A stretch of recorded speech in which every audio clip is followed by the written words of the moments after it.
o número de crianças e adolescentes nas piores formas de trabalho infantil caiu aqui no país. A redução foi de 22,5%, mas em alguns estados a situação piorou.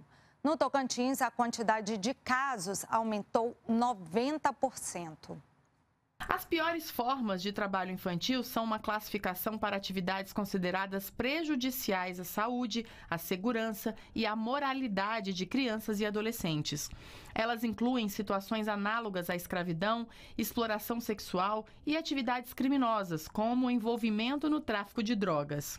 As crianças, elas trabalham, elas são exploradas, né? Elas não trabalham, elas são exploradas sexualmente, principalmente para o uso de psicoativo, de substância, ou seja, de crack, de cola, de maconha, e principalmente o crack. O número de menores de 18 anos envolvidos nessas atividades caiu entre 2022 e 2023.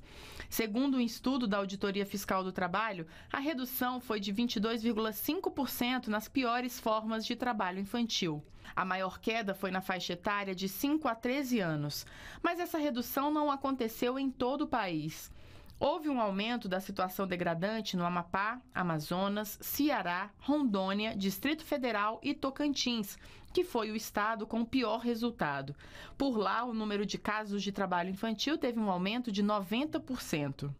Apesar da excelente notícia que é a redução do trabalho infantil, ainda temos um contingente grande de crianças e adolescentes nessa situação e temos que manter as políticas públicas, aprimorar as políticas públicas, aprimorar as ações de fiscalização. Eu acho que trabalhar na infância é tomar uma das coisas mais admiráveis que pode ter um ser humano, que é a infância, é o direito ao brincar, o direito de estudar, porque os meninos, né, que trabalham, eles não estudam ou estudam mal.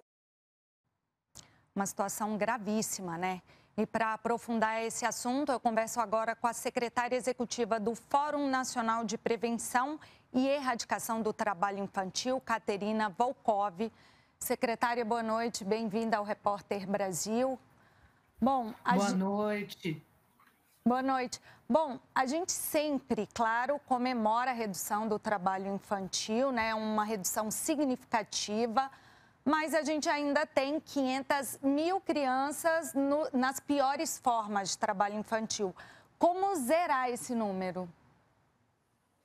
Essa é a pergunta que nós, que somos da sociedade civil organizada e do fórum que contempla uma centena de organizações, inclusive o Ministério do Trabalho e Emprego, o Ministério Público do Trabalho, a Justiça do Trabalho, a gente se debate, né, se aprofunda em relação a como que a gente erradica o trabalho infantil, inclusive porque no próximo ano a gente tem um compromisso, o país tem um compromisso de erradicar as piores formas até 2025 e todos os tipos de trabalho infantil até 2030. Primeiro ponto que a gente tem que levar em consideração são os investimentos nas políticas públicas voltadas para crianças e adolescentes. E isso é uma questão muito séria para todos os municípios, principalmente aqueles que não têm arrecadação. A gente precisa fortalecer as fiscalizações em todos os âmbitos, porque ainda que os dados da PNAD contínua mostrem uma redução, a gente pode pensar que pode estar havendo uma migração de piores formas para outras piores formas, como, por exemplo, a mendicância, a exploração sexual, o comércio de substâncias ilícitas, né? E essas categorias de trabalho infantil, essas modalidades de trabalho infantil, elas não são acessadas pela PNAD contínua. Então, além disso, né, por exemplo, o trabalho infantil em embarcações, em navios, em barcos, algo muito comum, por exemplo, nos transportes fluviais da região norte, onde tem uma boa parte dos estados que houve aumento nas piores formas, é bastante comum. Então, a gente precisa aumentar os esforços na fiscalização, aumentar os investimentos nas políticas socioassistenciais, né, em nível municipal, estadual e federal.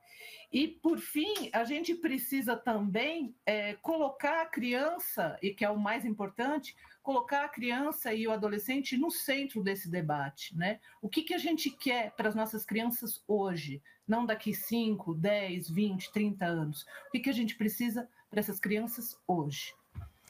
Caterina, a gente até falou um pouco na reportagem aí como esse tipo de trabalho, né, qualquer trabalho infantil, ele impede muitas vezes as crianças de estudarem, né? Mas, além disso, há outros problemas aí, inclusive relacionados à saúde física e mental, não é isso? Sim, sim, a gente tem questões muito sérias em relação aos agravos à saúde física, psíquica, emocional da criança que está em uma situação de trabalho infantil, principalmente nas suas piores formas, né?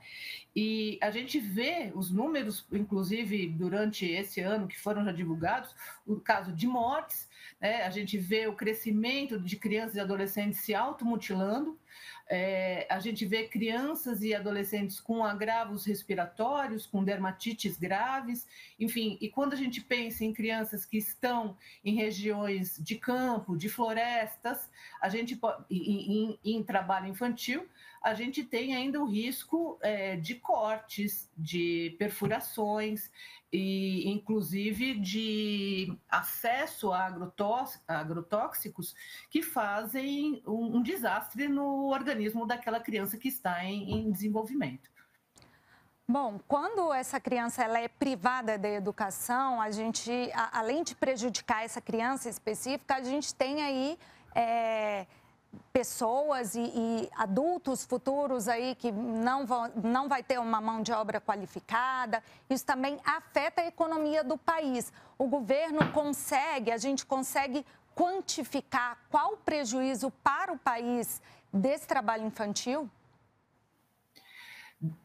Nesse exato momento, a partir dos dados apresentados e a partir dos dados econômicos recentes, a gente não tem um valor específico para apresentar, nem em termos de Fórum Nacional, e eu pessoalmente desconheço um valor específico da perda econômica que o Brasil tem por conta do trabalho infantil.